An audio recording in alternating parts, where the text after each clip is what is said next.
귀한 찬양으로 영광 돌린 우리 찬양대에게 격려의 박수 한번 하겠습니다. 우리가 인생을 살아가다 보면 정말 뜻하지 않은 그런 사건, 사고를 만날 때가 있습니다. 나에게는 전혀 그런 병이 걸리지 않을 거라고 생각했는데 그런 병에 걸릴 때도 있습니다. 나와 상관없는 일로만 생각했던 어떤 큰 사고나 교통사고나 이런 것을 당하게 될 때도 있습니다. 전혀 원치 않았는데 어려움에 직면할 때가 있더라는 것입니다. 한 집사님 가정은 참 교회에서 신앙생활을 잘 했습니다. 하나님을 잘 섬기고 또 봉사도 열심히 하고 행복하고 단란한 가정을 그렇게 꾸리며 살던 가정이었습니다. 그런데 어느 날 큰아들이 이제 외국에 이렇게 가게 되면서 그 어머니와 남동생이 인천공항에 배웅을 하게 되었습니다. 그런데 이 공항을 달리다가 그만 그 큰 교통사고가 나게 됩니다. 그래서 어머니 집사님은 그 자리에서 돌아가시고 맙니다. 그리고 큰아들은 사경을 헤매다가 이틀 후에 역시 죽게 됩니다. 둘째 아들만 목숨을 건지게 되죠. 하루아침에 갑작스럽게 이제 둘째 아들과 그리고 남편 집사님만 남게 되었습니다. 한순간에 그 가정에 풍파가 몰아닥친 거죠. 참으로 큰 위기를 겪게 되었는데 이 속에서 교우들이 함께 그 가정을 위해서 간절히 기도하고 또 위로했던 그런 기억들이 있습니다. 갑작스럽게 어느 날 그렇게 우리 인생 가운데 풍파가 몰아치더라는 것입니다. 이런 어려움은 우리가 신앙생활을 잘 하든 또 그렇지 않든 간에 누구에게나 다가올 수 있습니다. 믿음이 좋다고 비껴가는 게 아니더라는 거죠. 믿음에 상관없이 어려움을 만날 수 있더라는 것입니다.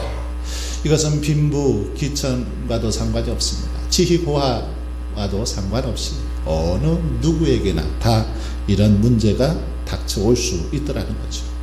우리가 원치 않아도 피하고 싶어도 사면초가와 같은 어려움을 만날 수밖에 없는 것, 어쩌면 우리 인생의 모습입니다. 그런데 중요한 것은 이렇게 인생을 살아가다 여러 가지 어려움을 만날 수 있는데 이 어려움 속에서 이것을 어떻게 대처하고 극복하느냐가 더 중요한 것입니다. 그것을 잘 대처하고 극복하면 그것이 오히려 축복의 기회도 될 수 있더라는 것입니다. 하지만 잘못하면 위기 그 자체로 끝날 수밖에 없습니다. 그래서 난세에 영웅나고 불황에 거상이 난다 이런 말이 있습니다. 난세 영웅이 나더라는 것이죠. 불황 속에서 오히려 거상이 나타날 수 있다라는 것입니다. 어려울 때의 위기 속에서 이것을 어떻게 극복하느냐에 따라서 그럴 수도 있다라는 것입니다. 여러분, 위기라는 이 한자를 잘 한번 생각해 보십시오. 위자가 위태할 위자입니다. 기자는 기회 기자를 쓰고 있습니다. 위기라는 말 속에는 이것이 위험이기도 하지만 기회일 수도 있다라는 그런 의미가 담겨 있습니다. 위기이지만 이것을 잘 넘기면 기회가 될 수 있다라는 거죠. 성경에는 실제로 위기가 기회가 된 경우들이 참 많이 있습니다. 위기, 자신들의 인생 가운데 찾아온 여러 가지 어려움, 인생의 역경들을 축복의 기회로 바꾸어가는 그런 믿음의 사람들의 모습이 성경에 많이 등장하고 있습니다. 우리가 잘 아는 에스더서를 한번 보십시오. 에스더서에 보면 아각 사람 함므다다의 아들 하만이 유다인들을 멸살하기 위해서 모략을 꾸밉니다. 특별히 그 유다인들의 앞잡이라고 했던 지도자라고 할 수 있었던 모르드게를 죽이기 위해서 큰 장대를 세워놓습니다. 그리고 유다인들을 다 죽이려고 하죠. 이때 모르드게는 어떻게 합니까? 믿음으로 온 땀으로 국민들과 함께 백성들과 함께 하나님 앞에 금식하며 기도하며 나아갑니다. 뿐만 아니라 에스더에게 이때 정말 가만히 있어서는 안 된다. 왕에게 나아가서 도움을 구하라고 그렇게 에스더에게 조언을 해줍니다. 그래서 에스더는 죽으면 죽으리라는 심정으로 왕에게 나아가게 되죠. 그래서 어떻게 됩니까? 결국은 모르드게를 달려고 준비했던 장대에 하만이 달리고 마는 그런 모습을 볼 수 있습니다. 뿐만 아니라 유대인들은 다 구원을 받게 되고 유대인들을 몰살하려고 했던 바로 아각 사람들 하만의 그 종족들이 멸망당하고 마는 그런 모습을 에스더서를 통해서 볼 수 있습니다. 말 그대로 위기였는데 이것을 믿음으로 잘 극복하니까 기회가 되더라는 것이죠. 다니엘의 세 친구들 역시 금신상에게 절하지 않아서 7배나 뜨거운 풀무불에 던져집니다. 그들의 인생 가운데 최고의 위기를 만난 거죠. 그런데 하나님께서 그들의 믿음을 보시고 함께 하십니다. 그래서 풀무불 속에서도 머리털 하나 그을리지 않고 하나님께서 그들을 지켜주시고 보호해 주셨습니다. 이 모습을 보고 느부갓네살 왕이 그렇게 말하죠. 사드락과 메삭과 아벳느고의 하나님을 찬양하게 됩니다. 그러면서 하나님만 유일하신 구원자임을 느부갓네살 왕, 이방 왕이 인정하고 고백하는 그런 모습을 볼 수 있습니다. 출애굽한 이스라엘 백성들 역시 위기가 곧 기회가 되는 놀라운 은혜를 체험했던 것을 우리가 잘 알 수 있습니다. 이스라엘 백성들이 애굽에서 나왔습니다. 그런데 얼마 못 가서 이 홍해가 그들을 딱 가로막고 있었습니다. 뒤에서는 애굽 군대가 추격해오고 앞에는 홍해가 가로막혀서 도저히 앞으로도 뒤로도 갈 수 없는 정말 말 그대로 사면초가의 상황에 휩싸이게 되었습니다. 이때에 어떻게 백성들이 행동합니까? 원망을 하기 시작하죠. 왜 우리들을 애굽에서 끌어내서 왜 매장지가 없어서 여기까지 끌어내서 광야에서 죽게 하느냐고 모세를 향해서 원망을 퍼부어댑니다. 그러나 믿음의 사람 모세는 하나님 앞에 간절히 기도하죠. 그럴 때 하나님께서 모세에게 지시해 줍니다. 지팡이를 들고 이 지팡이를 들고 바다를 향해서 손을 내밀어라 말씀하시죠.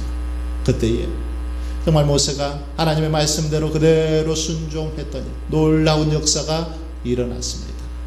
홍해를 밤새도록 동풍이 불게 하셔서 홍해를 마르게 하셨습니다.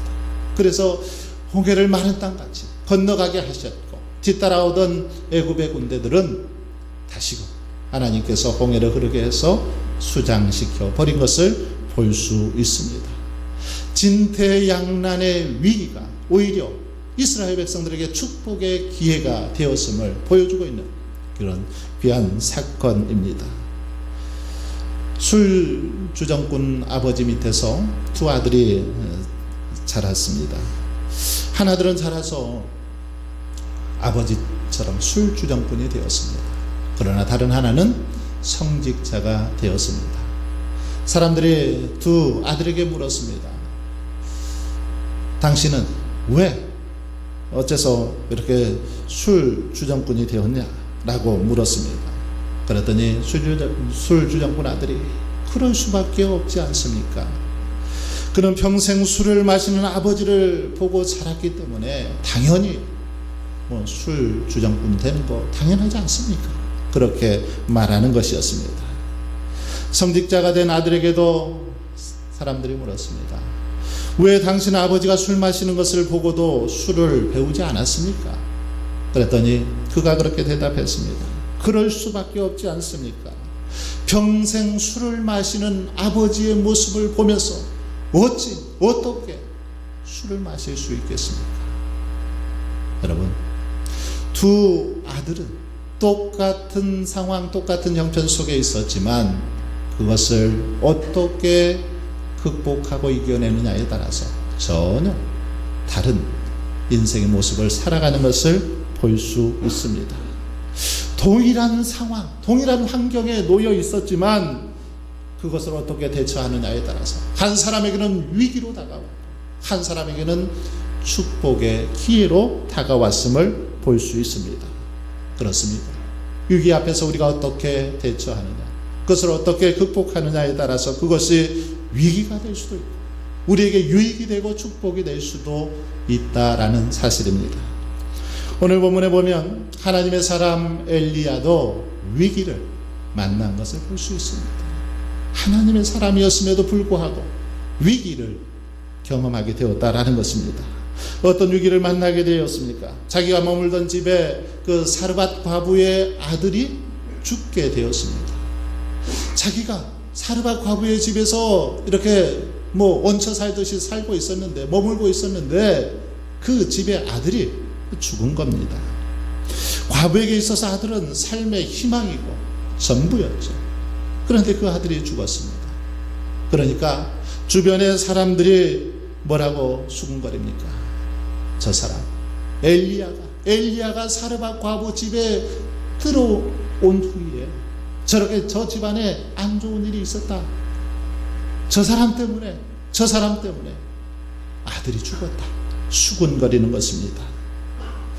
18절 말씀을 보시면 당신이 나로 더불어 무슨 상관이 있기로 내 죄를 생각나게 하고 또 내 아들을 죽게 하려고 내게 오셨나이까. 사르밧 과부가 엘리야에게 말하고 있는 겁니다. 왜 당신이 우리 집에 들어와서 왜 내 죄를 생각나게 하고 우리 아들을 죽게 했냐? 당신 때문에 내 아들이 죽었다. 지금 그렇게 불평하는 것이죠. 모든 책임을 엘리야에게 떠넘기는 것입니다. 한마디로 뭐 때문에 자기 집에 엘리야가 찾아와서 이런 고난을 당하게 하느냐는 원망 섞인 절규를 지금 하고 있는 것입니다. 여러분, 사르밧 과부가 위기의 순간에 택한 행동, 원망이었습니다. 책임 전가였고 회피였습니다. 당신이 나의 죄를 지적하려고, 그리고 그 죄 때문에 내 아들이 죽었다는 것을 알려고 당신이 우리 집에 온 것입니까? 라고 그렇게 지금 불평하고 책임을 전가하고 있는 그런 모습을 볼 수 있습니다. 그런데 여러분, 사르밧 과부의 이런 모습을 보면서 한 가지 우리가 생각해 볼 것이 있습니다. 그녀는 지금 위기 상황에 처해 있지만 곰곰이 생각해 보면 이전에는 처음 엘리야를 만났을 때는 더 큰 위기 상황에 처해 있었습니다. 그때는 지금보다 더 심각했죠. 지금은 어쩌면 아들 하나만 죽었습니다. 하지만 엘리야를 처음 만났을 때는 둘 다 죽을 수밖에 없는 상황이었죠. 먹을 것이 없어서 둘 다 굶주려 죽을 그런 상황에 놓여 있었습니다. 그런데 그런 상황에서 사르밧 과부의 반응은 달랐었습니다. 어땠습니까? 그때는 처음 엘리야를 만났을 때는 불평하기보다는 오히려 하나님의 그 사람 엘리야를 대접했습니다. 정성을 다해서 자기들이 마지막으로 먹고 죽을 그 음식을 가지고 엘리야 선지자를 대접했던 걸 볼 수 있습니다. 섬겼다라는 것이죠. 그리고 바로 그런 그의 믿음과 태도 때문에 하나님께서 그 가정을 축복해 주셨습니다. 그래서 동해 가루와 병에 기름이 떨어지지 않는 축복을 누리게 되었던 것이죠. 그런데 이런 기적과 축복을 경험했음에도 불구하고 지금 보면 언제 그랬냐는 듯이 아들의 죽음 앞에서 사르밧 과부는 원망하고 불평합니다.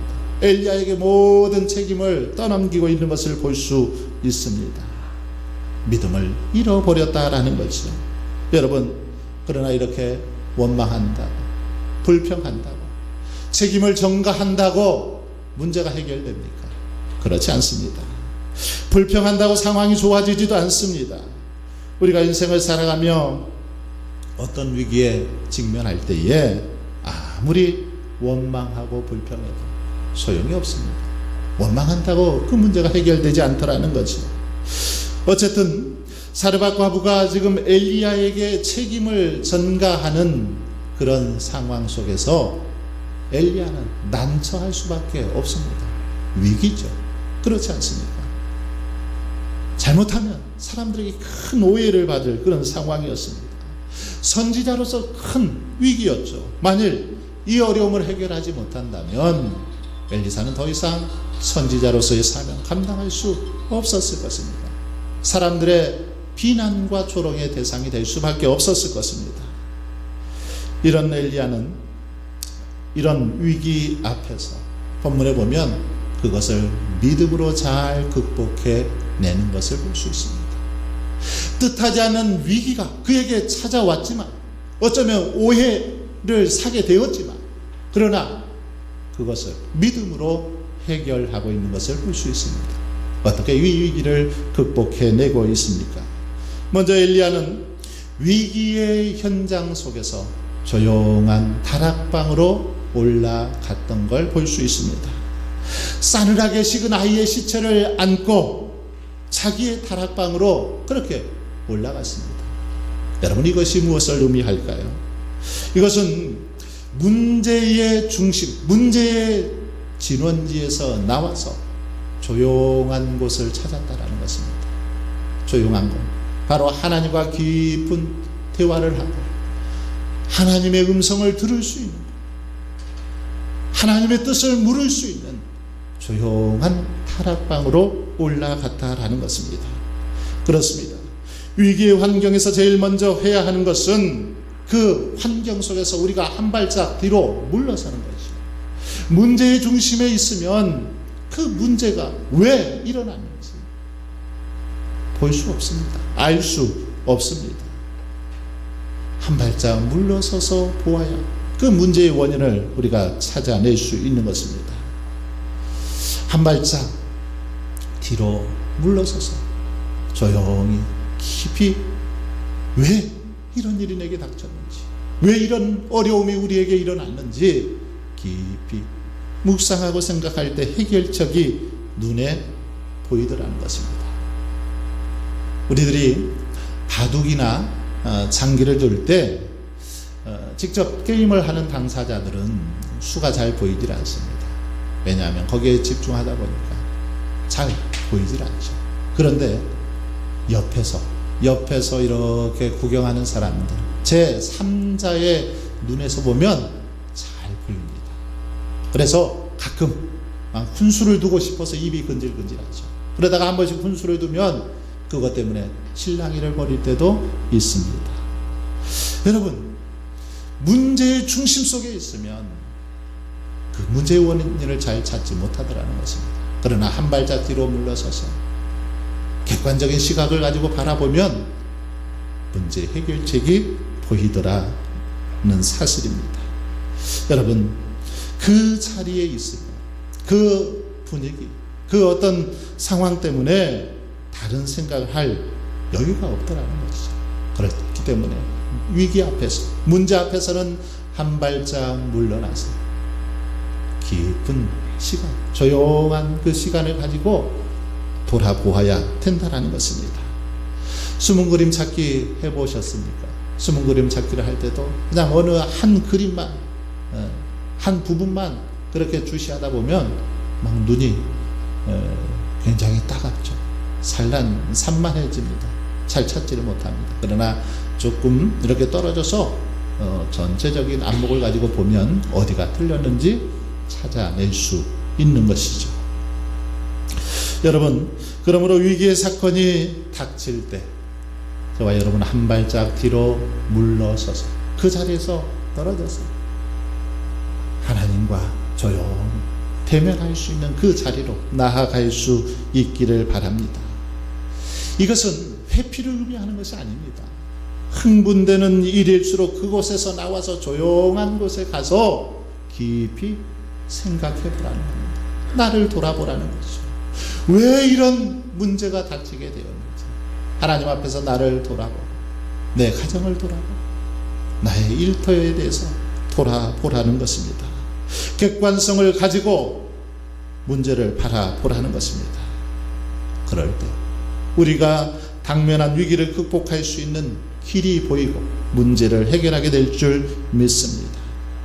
문제의 질원지 중심에서 떠나서 객관적으로 바라볼 때 해답이 보이더라는 것입니다. 엘리야는 죽은 아이를 안고 조용한 다락으로 올라갔습니다. 그리고 깊이 묵상했습니다. 그랬더니 해결 방법을 찾게 됩니다. 그의 해결 방법이 무엇입니까? 그것은 그 문제를 놓고 하나님 앞에 간절하게 부르짖어 기도하는 것이었습니다. 모든 문제의 해결자는 하나님이심을 깨닫고 하나님 앞에 간절히 부르짖는 것, 이것이 엘리야의 위기를 극복하는 해결 방안이었습니다. 그렇습니다. 간절히 부르짖어 기도하는 것이야말로 모든 문제를 해결할 수 있는 능력인 줄 믿습니다. 20절로 21절에 보시면 여호와께 부르짖어 이르되 라는 단어가 두 번 반복되어 나오는 걸 볼 수 있습니다. 20절에도 21절에도 여호와께 부르짖어 이르되, 여호와께 부르짖어 이르되. 엘리야는 하나님 앞에 부르짖는 것이 이 모든 문제를, 지금의 이 위기를 극복할 수 있는 방법임을 깨닫고 하나님 앞에 그렇게 부르짖었다라는 것입니다. 여러분, 그렇습니다. 위기를 극복할 수 있는 가장 좋은 방법, 그것은 하나님 앞에 부르짖어 기도하는 것입니다. 여기서 부르짖다라는 동사는 보통의 동사가 아닙니다. 아주 절박한 외침을 가리키는 동사입니다.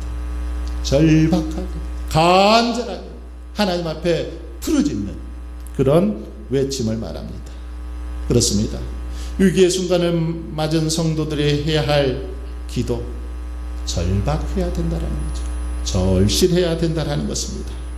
엘리야가 그 몸을 아들의 죽은 몸 위에 3번이나 펴면서 기도했다라는 것, 하나님 앞에 부르짖었다라는 것은, 이것은 간절한 기도를 상징하고 있습니다. 하나님 앞에 간절히 부르짖어 기도하는 그런 모습을 보여주고 있다는 것입니다. 여러분, 신앙은 간절히 메어 달릴 때 깊어지고 성숙해지는 것입니다. 이것을 신앙의 열정이라고 하죠. 거룩한 열심이라고 합니다. 사업도 신앙도 여러분 열정이 있어야 합니다. 열정은 소리만 지르는 것이 결코 아닙니다. 하나님 앞에 강력하고 절실하게 그리고 지속적으로 부르짖어 기도하는 게 바로 열정입니다. 우리가 잘 아는 야곱은 형 에서가 400명의 군사를 거느리고 자신을 이제 해하기에서 쳐들어온다라는 사실을 듣게 됩니다. 그 소식을 듣고 야곱은 야복 강가에서 천사와 씨름을 하죠. 천사와 씨름하면서 어떻게 합니까? 만약에 천사가 나를 축복하지 않으면 절대 놓아주지 않겠다 하고 밤새도록 그렇게 간절하게 부르짖는 모습을 볼 수 있습니다. 날이 새도록 절대로 축복하기 전에는 당신을 놓아주지 않겠다. 이렇게 밤새도록 씨름을 했습니다. 간절히 기도했다라는 것이죠. 그럴 때 천사가 야곱을 축복해 줍니다. 그래서 형 에서와 극적으로 화해를 하게 하는 것을 볼 수 있습니다. 본문에 엘리야도 문제 앞에서 하나님 앞에 전심으로 기도했습니다. 간절히, 아니 생명을 걸고, 만약에 이 일을 하나님께서 해결해 주지 않으면, 이 아들을 살려주지 않으면 저는 더 이상 선지자로서의 사명 감당할 수 없습니다. 더 이상 하나님의 사람으로서 살아갈 수 없습니다. 그런 믿음을 가지고 간절하게 부르짖었습니다. 그랬더니 하나님께서 그의 기도를 들으시고 다시금 살려주셨습니다. 사랑하는 성도 여러분, 기도, 이것은 우리의 신앙생활에 있어서 아무리 강조해도 지나치지 않습니다. 기도는 모든 불가능을 가능케 하는 능력, 우리의 모든 인생의 위기, 인생의 문제를 해결할 수 있는 능력이 기도인 줄 믿습니다. 엘리야는 간절한 기도로 말미암아서 어려움을 극복했습니다. 과부의 죽은 아이를 살리게 되었죠. 그러자 그때의 사르밧 과부가 엘리야를 향해서 뭐라고 말하고 있습니까? 당신이야말로 하나님의 사람이고 당신의 말은 진실합니다라고 인정을 해주는 것을 볼 수 있습니다. 엘리야가 위기를 기회로 살려내자 사르밧 과부가 주변의 사람들이 당신이야말로 하나님의 사람입니다. 당신이야말로 한 번 말하면 반드시 그 말을 지키는 참 진실한 사람입니다 라고 그렇게 엘리야를 인정해 주었다라는 것입니다. 사랑하는 성도 여러분, 지금 여러분의 삶이 위기 가운데 있지 않습니까? 어려움 가운데 어떻게 해야 할지 갈팡질팡하고 있지는 않습니까? 건강이 흔들리고 가정이 위태롭지 않습니까? 그렇다면 오늘 본문 속에 엘리야의 모습 속에서 위기를 기회로 살려내는 비결을 배울 수 있기를 바랍니다. 엘리야는 위기의 순간에 그 현장 속에 머물지 않았습니다. 그 자리를 즉시 떠나서 하나님과 대면할 수 있는 조용한 타락으로 올라갔습니다. 그리고 무엇보다 모든 문제의 해결자 되시는 하나님 앞에 간절히 부르짖어 기도했다라는 것입니다. 하나님의 지혜와 도움을 구했습니다. 그럴 때 하나님께서는 그 모든 위기를 극복할 수 있게 해주셨고 오히려 축복의 기회로 삼게 해주셨던 것을 볼 수 있습니다. 사랑하는 성도 여러분, 그러므로 저와 여러분도 순간순간 만나는 어려움과 위기 속에서 엘리야와 같은 믿음으로 나아갈 수 있기를 바랍니다. 내 인생에 어려움이 닥칠 때, 위기가 닥쳐올 때 먼저 조용한 곳으로 가셔서 하나님과 깊이 대면하십시오. 하나님의 음성을 듣고 하나님의 지혜를 구하십시오. 뿐만 아니라 하나님만 우리 인생의 모든 문제를 해결하실 수 있는 분임을 믿고 간절히 부르짖어 기도할 수 있기를 바랍니다. 그래서 여러분의 삶 속에 있는 모든 위기, 모든 인생의 어려움을 축복의 기회로 만들어가는 저와 여러분 될 수 있기를 주님의 이름으로 축원합니다. 아버지 하나님, 위기를 기회로 살려내기를 원하오니 문제의 진원지에서 한 발짝 물러나 객관적으로 바라볼 수 있는 믿음을 허락하여 주시옵소서. 하나님과 조용히 대면할 수 있게 하시고